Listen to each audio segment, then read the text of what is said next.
So you might have a cannon rush where someone makes their pylon far away. This is in the corner of Death Aura's natural. This is like if you're at the bottom spawn, this is the top left. This is a pretty safe cannon rush for the most part. If they start here, the only way you can really drone pull this is if it's very tight. So I have this picture here. These are all, I'm just gonna show a bunch of examples where you can drone pull, because the very first thing you have to know is when to punish greedy cannon rushes. And from there, we'll work down the line. So if you see a cannon rush in the corner, what a lot of good players will do is they'll have some space for another pylon behind it. So say for example, this most left pylon here, if it was like 1 hex down, you could like then cancel, you could then cancel it and then immediately make another pylon behind it. You see that? Because there's space. Or like you could do that with a couple different ways. But if it's tight, actually you couldn't really do it with that side. You'd have to move this a little bit. But there is a way to do it in this corner. Now, if you see a tight wall like this, usually what will happen is like they'll just make this top pylon. And then you'll pull one drone. You should always pull one drone when you see a cannon rush. And then they'll make the bottom two, right? So you're in this situation, you're like, well, he's got the cannon rush going, there's nothing I can do. But if he's in this tight area where you can only build one cannon, it's worth sticking around, not only with that drone, but to actually pull a couple more and pressure this probe, because they have to cancel this pylon. And if they cancel the pylon when it's flush like this against this hypothetical cannon in the middle, you can just immediately get in there, block whatever the rewall would be, because he'd have to cancel both of these, and then you just get full surface area on the cannon. And you could even kill the probe. It's a totally possible situation. Even just now on the stream, I was versus a cannon rush in the corner, and I killed the probe. It's very, very easy to do, as long as you're looking for it. And I pulled 4 drones. You can even pull up to 8. I'd do it only if you're really confident you can kill the probe. This is a pretty good example of like, not a greedy cannon rush, but it's kind of like a misplay. Like you really shouldn't be having a setup like this. And we're gonna go through a couple other ones.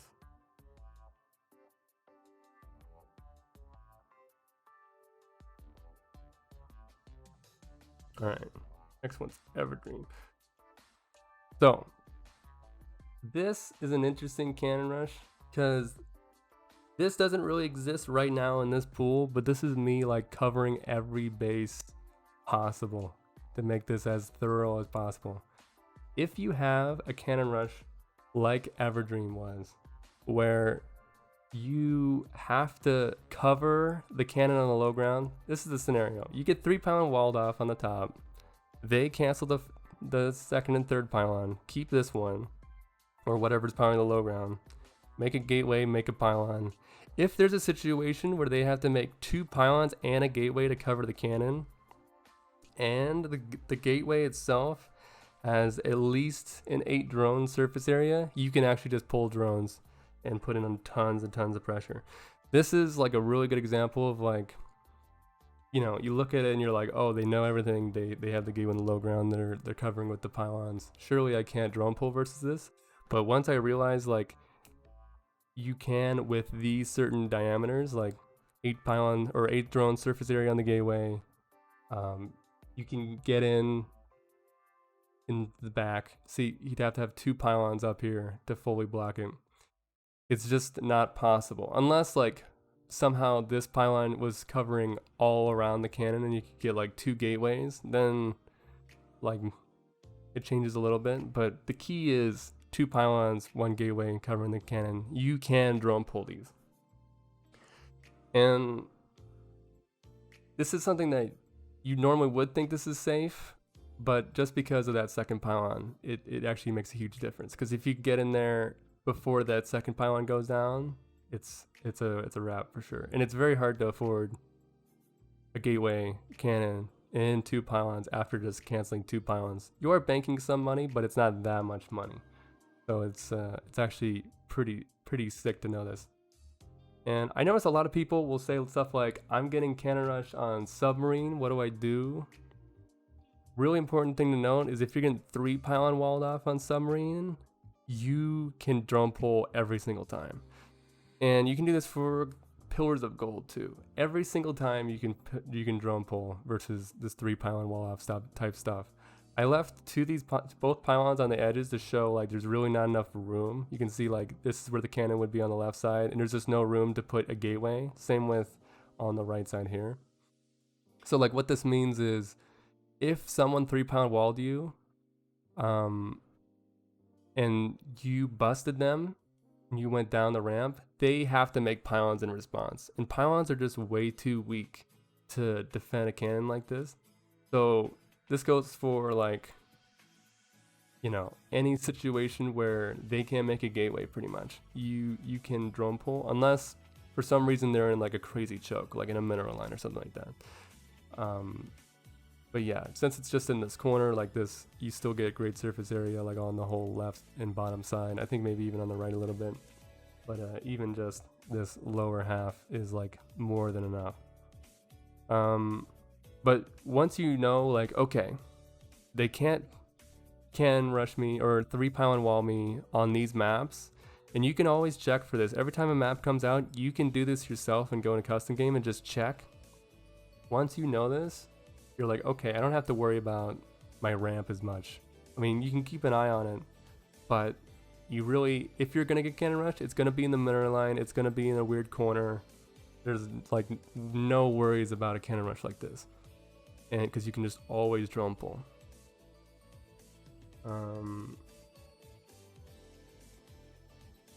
Yeah.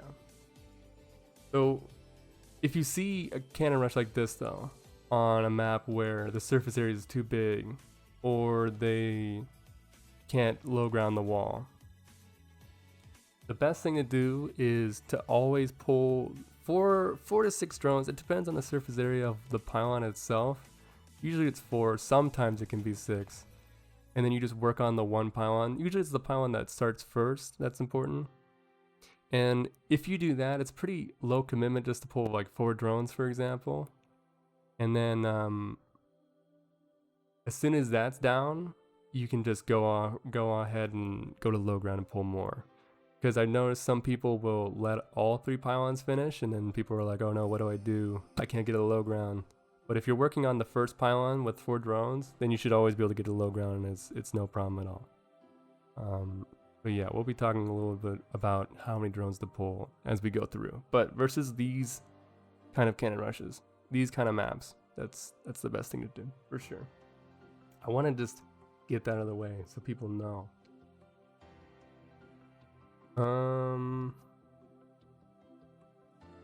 Yeah, cool. That's like the basis. That's the foundation as we go forward. So what if the Protoss is actually a good player and they don't mess up their pylons or try to go for a pylon that just doesn't work, or you know what, something like that? I initially was thinking there'd be like some kind of spine laying defense that would be the easiest for diamond players and below.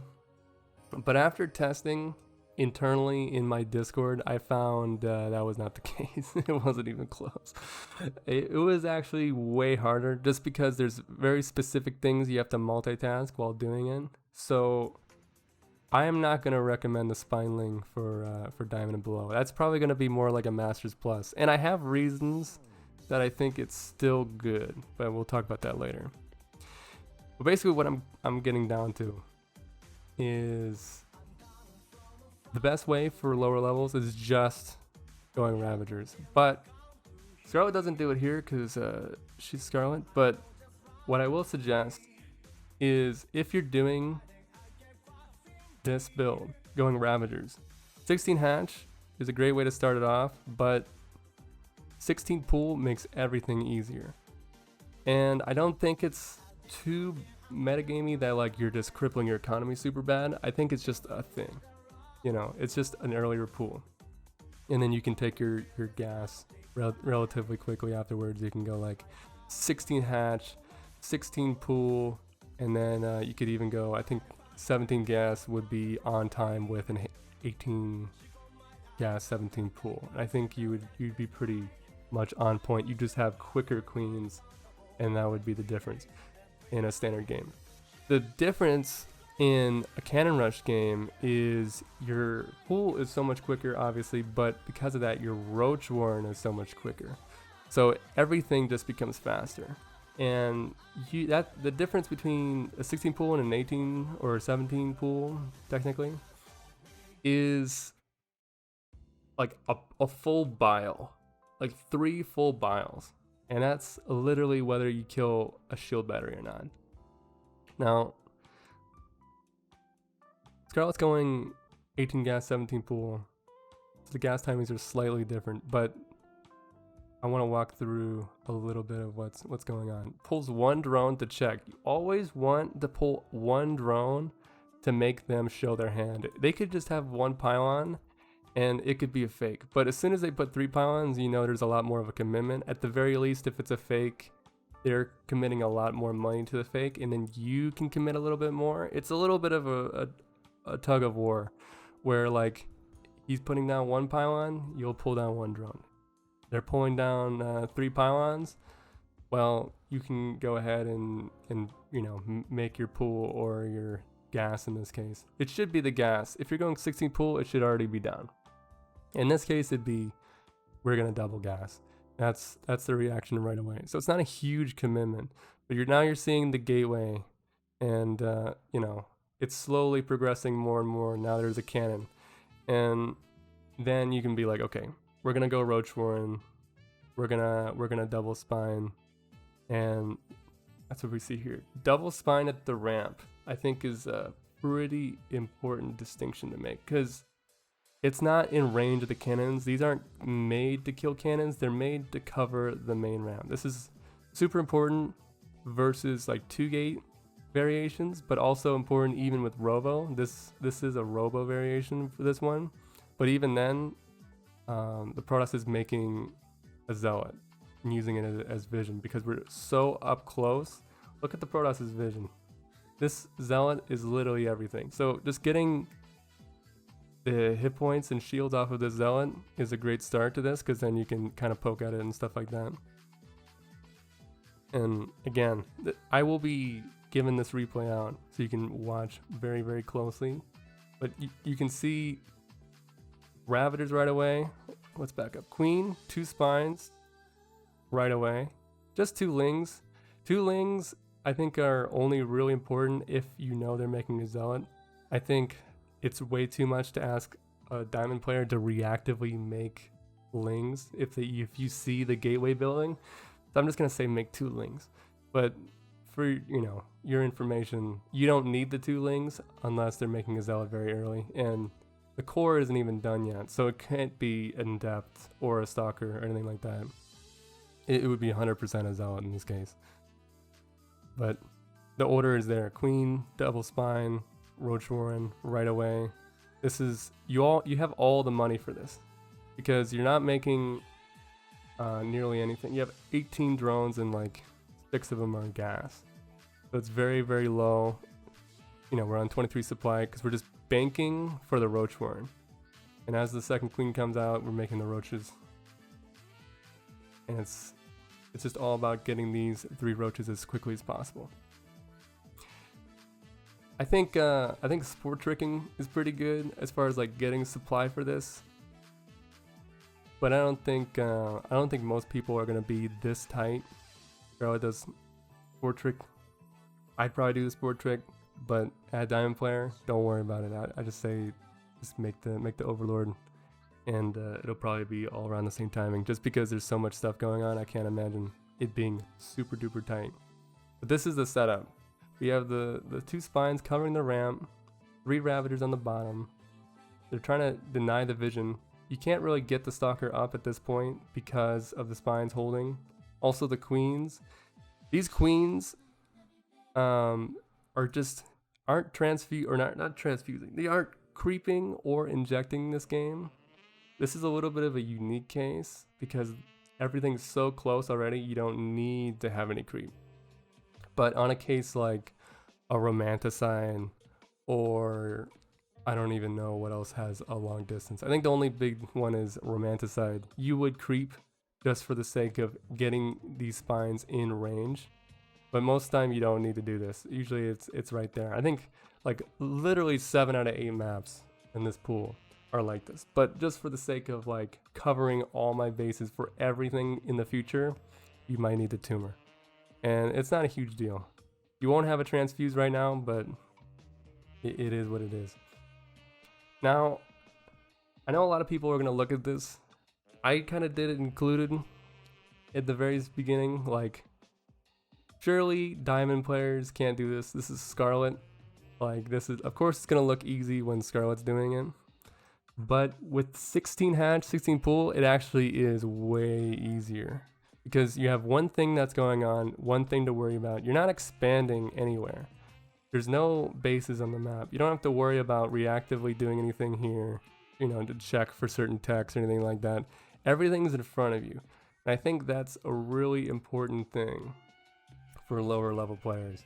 Everything's in front of you. You have this set up, and it's very intuitive what your goal is. Pretty much just biles back and forth. Ravagers poke everything, keep everything alive.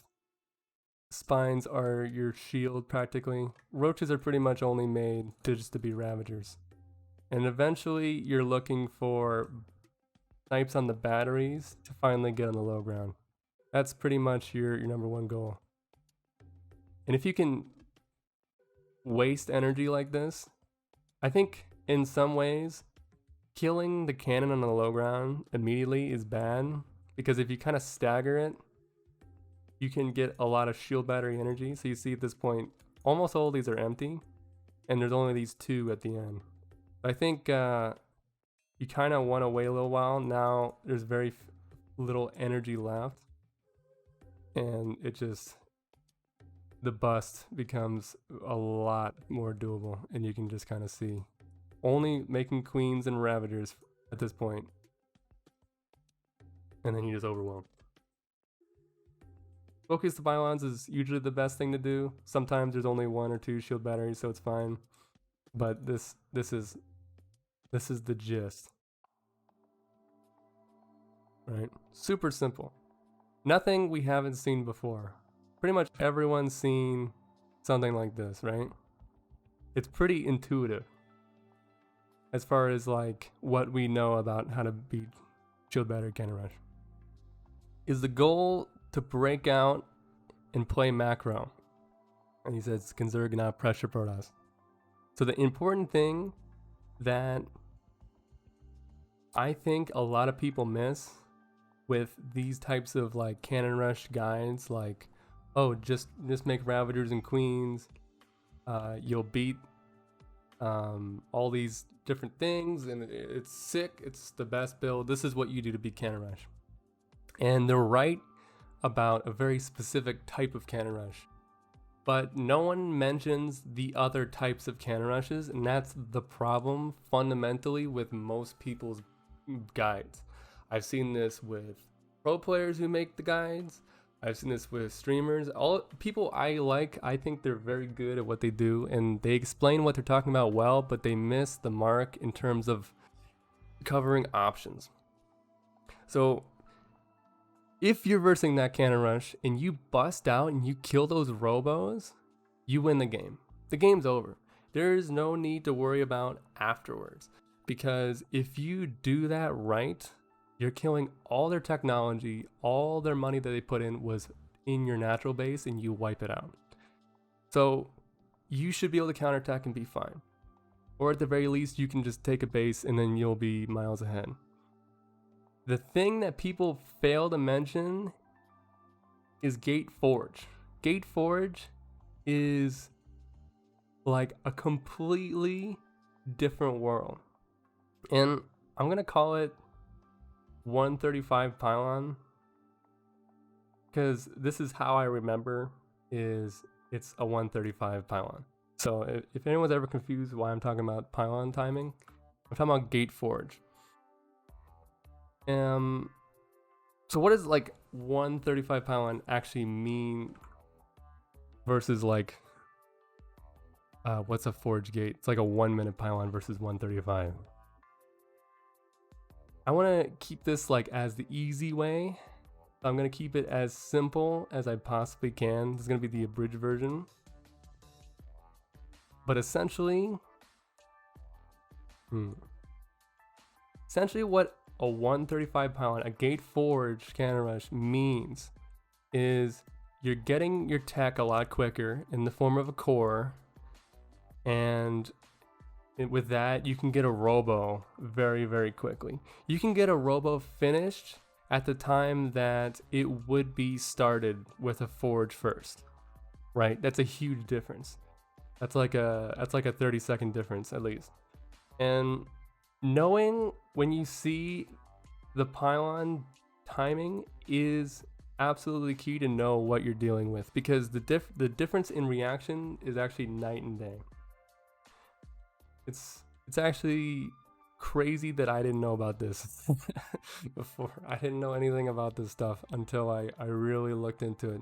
And because I always had this feeling, I was like, man, people are talking about, you know, do this and that with Ravagers, but they'll just expand, or like they'll just have, usually it was some kind of a transition, like they just transitioned out of it, or they expanded.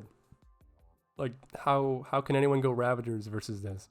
But see the difference in this just from Scarlett's point of view. She doesn't know that there's already a core started, but she sees the first pylon down at 135, actually 134. And you're not gonna go 16 pool versus this super easily, right? Like this is like, you can go hash gas pool and you're fine.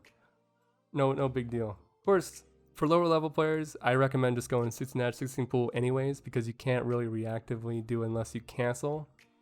And I think cancel is not so good if you're going Ravagers. I think it's fine if you're doing other things, but we'll get into that. That's no big deal. Don't worry about it. You see this pylon, and it's one of two things. Okay, it's either gate forge, which means their tech is super fast. They got all this different technology that they can do behind this, or it's forge first, or it's nexus first. But the thing is, none of these things matter.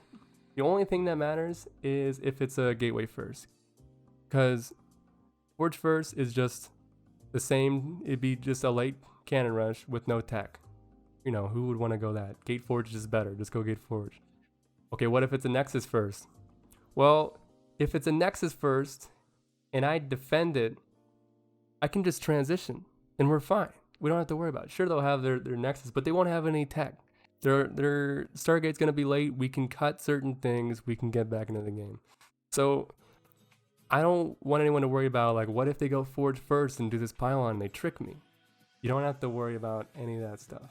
The most dangerous variant of this is the gate forge. So we see this pylon.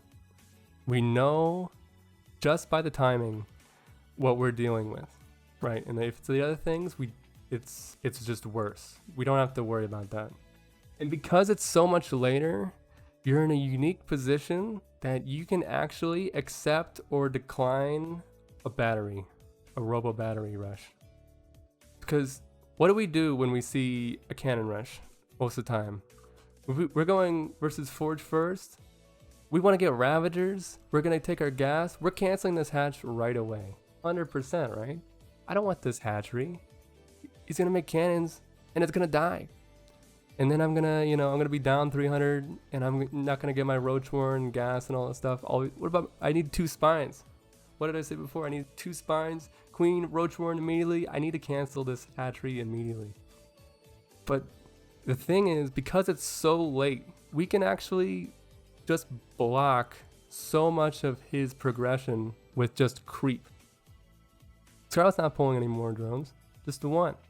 And the creep is going to do the rest. We have creep, queen in the natural base. We're expanding away.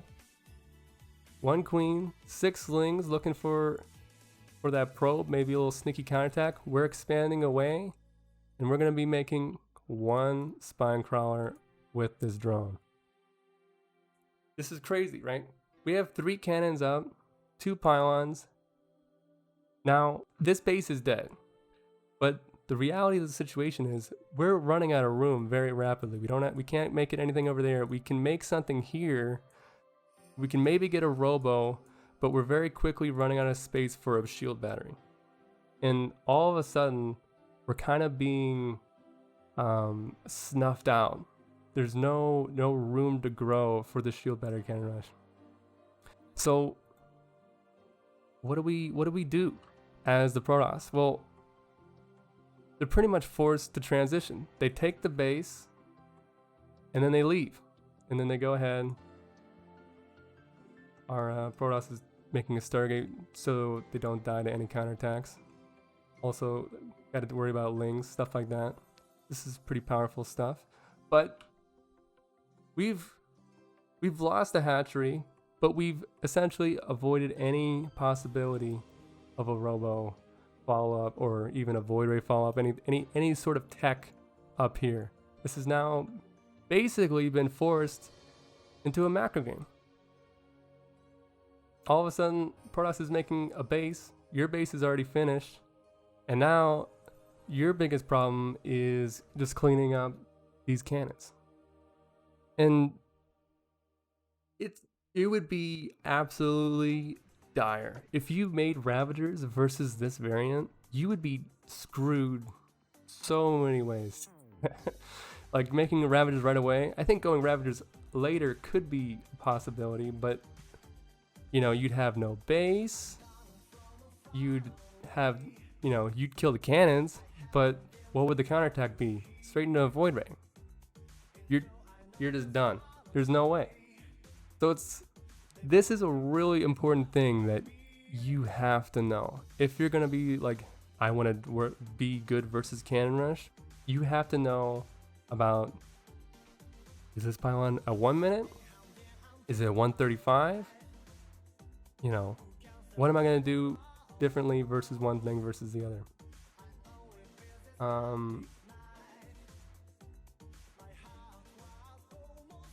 I do want to mention, just like versus the, you know, forge first pylons, like I was saying, if they do the wall on the high ground, the 3 pylon wall off, the things you can punish, like the certain maps where they can't low ground wall, or maybe the low ground wall isn't that good, these all apply. All these drone pulls apply. Thank you, man. I appreciate it. All the drone pull situations that I mentioned earlier apply to this. It's just a later pylon. If anything, they apply more. So you pull the 1 drone, you're forcing their hand, 3 pylons go up, great. In this case, there's so much room, you don't really want to pull more drones. You just want to let it be. In a case where it's like a death aura, where they're in a really tight box and they only have room for 1 cannon, you can pull a couple more, and then you can put a lot of pressure on this probe because they have to cancel these to get out, right? To progress, they have to get out. With this situation though, if they have a lot of room inside this little cage of pylons, there's no real point in pulling more drones because they could just let these finish and just guarantee, you know, three cannons that are going to kill you, right? There's no point in cannon rushing or drone pulling versus something like that. There are cases though where they're in a tiny box and they have to cancel, and you can put a lot of pressure on this probe. Killing the probe is powerful versus this stuff. I super recommend putting a lot of pressure on probes that are in tiny boxes and stuff like that. And you can kind of like shift click attack. You can see even Scarlett did in this game. Shift clicked and then moved in. This is so when it cancels immediately, the drone is going in to block. This is very, very good when you have a lot of drones and you know they have to get out. But in this case, we're not even really worried about that. We're, you know, all those options are there for the situations that they apply. but we're not worrying about anything.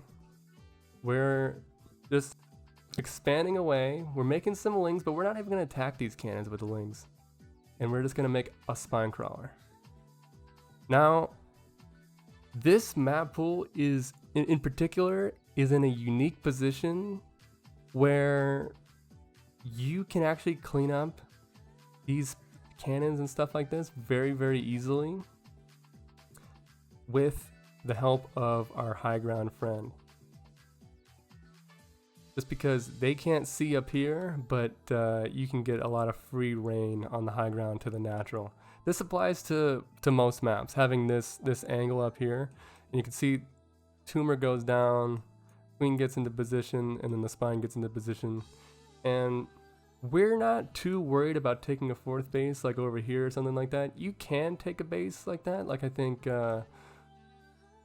like a good example of a base you could take is like Romanticide. If you take the base with the rich gas past the minerals, because then you get a line. But I think something you really want to worry about when you're taking your third in this situation is taking triangles. Like if you're like this can be really dangerous, because not only do you have to worry about this base out in the open, but even if you have stuff here, they can easily just like go up here with like a void ray, right? And now you're in a situation where you have to have two defenses, like two full amount of bases that would defend the void ray, and they can't move. They can't go all this way in the same amount of time, right? So if you do expand not to the natural, do it in a line. Don't do it in a triangle kind of formation. You really want to avoid that. But luckily, it's not an issue for these maps. I think you can see, like, this is just like a really nice cleanup. And if you're really careful about it, you can get it on natural base. Like I know a lot of players you will be playing won't be playing perfectly. A lot of players I play don't play perfectly with their pylon placements. So you can end up like finding an angle off to the side and cancel, kill just the pylons, and then you clean up the cannons that are unpowered, right? This can happen a lot. But in a situation, just hypothetically, if there was ever a situation where there's no high ground, there's no angle on the natural that you can put the spine crawler, I think in a world where there's all these things happen on a map in the future, I think going a reactive Roach Warren and just making 2 Ravagers, just 2, is fine for cleanup. I really do think it's okay, because when there's 3 cannons, two pylons, covering all their bases and stuff like that, I think going like 3 or 4 spines is quite a lot. I think making a lot of lings is a really easy way to get behind. I really do think most players have trouble with this cleanup specifically. So stuff like employing spine crawlers in the high ground, finding angles in the natural base, these are absolutely key to defending this stuff. But if you can't do any of that stuff, just make a couple Ravagers. And ideally, you get this base down at 4 minutes. I think 4 minutes is like the best you could hope for. But it could be as late as 5 minutes. Here we got like Scarlett going at 450. It's fine. And then we're just macroing. We got tons of queens because, void rays exist. And we're worried about void rays these days in this meta. Who knows what it'll be in the future. But the point is, Scarlett's got 6 queens. And this base could totally be quicker without those queens. Or it could totally just be into lair and roaches and stuff like that. It's a lot of money, is what I'm saying. There's a lot of room to grow here with this setup, and it plays. We're doing fine. 37 drones versus 30 probes. We're doing okay. Of course, this is a 2 base all-in follow-up, so maybe not as economical as it could be. There could be a 3rd base. There could be a couple more probes, because he almost certainly cut some at this point. But the point is, we can play a macro game, and not only can we do it, but we can reactively do it based off the first pylon. That's the trick. That is the absolute key that I feel like a lot of people miss, to be honest. I think this is probably the biggest information that people need to hear as far as like lower level players getting into cannon rush defense, what they need to know. And you can see here, like, you know, this is just a good fight.